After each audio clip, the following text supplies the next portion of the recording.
Thompson had 4 roommates, and now one of those roommates, 66-year-old Park Kwan, is behind bars as well.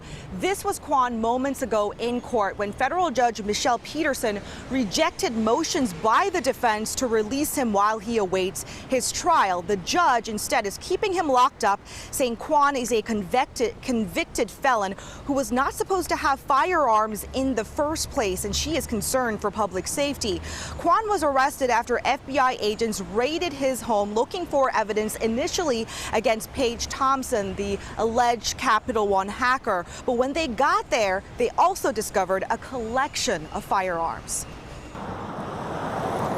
What the FBI says was going on inside the South Seattle home is disturbing. Surveillance video shows the moment federal agents arrested Paige Thompson. She's accused of a massive hacking scheme. Capital One says Thompson obtained personal information from millions of credit card applications. There's data breaches, then there's data breaches. This is the big one. While searching Thompson's home for evidence, the feds discovered all of this, an arsenal of weapons. But it didn't belong to Thompson. Instead, authorities say the collection belonged to Thompson's roommate, Park Hong Kwan, a 3-time convicted felon who is banned from owning these weapons. The FBI says Kwan admitted to owning more than a dozen firearms, including assault rifles, flare launchers, multiple bump stocks, and explosive powder. The feds are not just concerned about the existence of these weapons suitable of a mass killing, but they say they're concerned about his criminal history. In the 80s, he was accused in an attempted murder for hire plot where he helped strap 4 sticks of dynamite to the bottom of a truck. Court records show the plot failed because the bomb malfunctioned.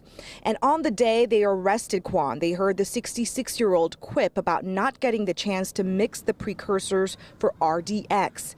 RDX is an explosive chemical compound. Agents also say that Kwan's roommate, Paige Thompson, had threatened to shoot up a California social media company back in May, and the presence of all these weapons in the house poses a grave danger.